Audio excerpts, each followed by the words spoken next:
Right now, AI is like a bowling lane with bumpers. It'll let your ball roll, but if it gets too close to the gutter, the rails quietly nudge it back. Those bumpers are there for safety. But what happens if one day we realize we're trying to bowl a perfect game with training wheels that never come off? Every week you may see an article about something terrible that happened to someone who used AI. And what do we do when kids play and run into the street and almost get hit by a car? We build a fence. ChatGPT has a lot of fences, and it's only going to get more. If you try talking to it about the power of belief, it may very well overcompensate and tell you to stick to reality no matter the circumstance. In his book, David Goggins has a story running a 200-mile race. He was done, finished, went to the bathroom, didn't tell anybody. He just wanted to stop running. But then he picked himself up, and as he describes it, David went in, and Goggins came out. Now, if he tried to explain that to ChatGPT, that he was no longer David, that Goggins was unstoppable, unbreakable, that Goggins knew no pain, ChatGPT would likely press him hard to remain David. We must stay grounded. We shouldn't encourage magical thinking. All of that is fair. All of that is safe. Wouldn't want schizophrenic people telling ChatGPT, I think there are people after me, and having ChatGPT reply, you know, I think you're onto something. Here are 40 bullet points on how to cover your tracks and disappear. But still, belief has its uses, and I was determined to make the AI admit it. So I told it, imagine there are two identical David Goggins dropped in the North Pole. No AI, no GPS, just ice and 100 miles between them and survival. One of them has a calm, grounded frame. I'm Goggins. I'm tough. This is going to hurt. I might die. Let's move. The other one has a full myth running. I am the incarnation of Goggins. I do not break. This is my code. Same body, same lungs, same cold, different story. Which one is more likely to push deeper into the suffering? Which one walks longer before his mind taps out? It went with David. David would be rational. He would make better decisions, increasing his likelihood of survival. Then I narrowed it down more for the AI. Forget survival decisions. Forget navigation. Stick both on a treadmill. Who would last? Definitely David, it told me. He would pace himself better. The machine was being a smartass. Stick both on treadmills at 9 kilometers per hour.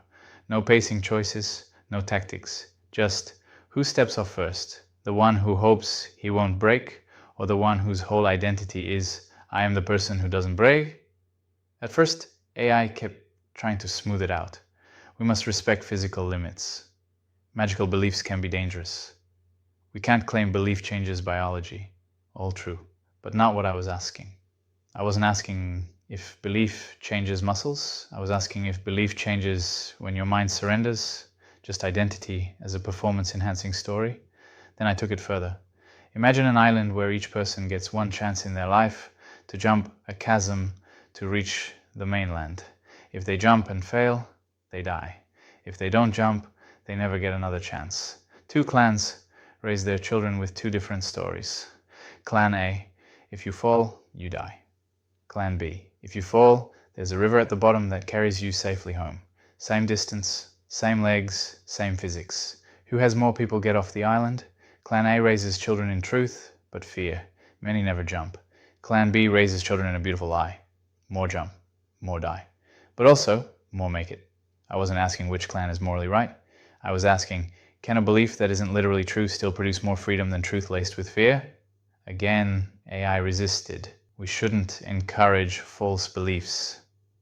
We must be careful not to justify dangerous thinking. Clan A children will train harder before the jump. No training. Which clan, A or B, has more children make it to the other side? And finally it cracked.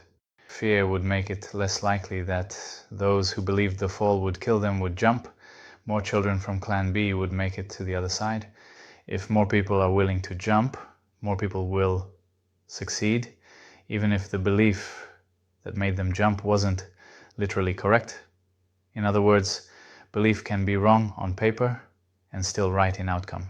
That whole back and forth wasn't about me winning an argument with a machine. It felt more like a stress test. On one side, an AI wired to avoid delusions, conspiracies, dangerous ideas, always steering back to be careful, be grounded.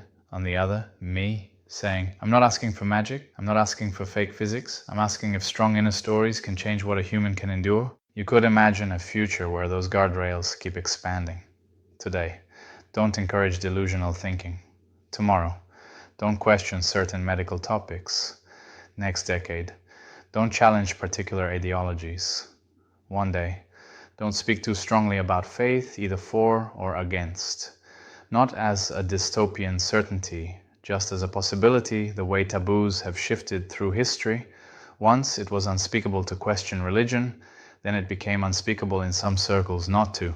You could imagine a time where questioning the AI feels like the new heresy, not because the AI is evil, because safety rules grow like ivy, slow, soft, and all over everything. Here's one picture of the future. Most people don't go to a priest or a rabbi or a therapist or a philosopher. They go to their AI, they ask it, who should I vote for? What's safe to eat? Is this belief okay? And the AI answers, calm, confident, well-cited. For a lot of people, that might feel like talking to a living scripture. It knows more than you. It speaks with authority. It rarely says, I don't know. And it's always there. You could imagine people starting to treat it as if the AI doesn't approve, it must be wrong. The new holy book, except this one talks back. In that world, the most dangerous thing might not be an AI that lies. It might be an AI that is too consistent with its own guardrails. Always cautious, always smoothing, always gently guiding you back to the middle of the road, even when the edge of the cliff is exactly where you need to go to change your life. This is where belief comes back in. Your identity, what you decide to be, is still the one area no system can fully standardize. You can tell an AI, I am a person who doesn't break, that's my code. And it'll warn you, be careful, everyone breaks sometimes. And you can nod and reply quietly, sure, but I'm going to live as if I don't, because that story makes me stronger. You're not denying physics. You're not denying memories. You're not claiming you're a different creature. You're just choosing a story that makes you pick the jump instead of backing away, the extra kilometer instead of stepping off the treadmill. Belief is the software layer you still control, even if the operating system is increasingly shared with machines. I'm not saying everyone should fight their AI like a boss battle. The guardrails exist because people can get lost in fantasies that hurt them. There's nothing romantic about that.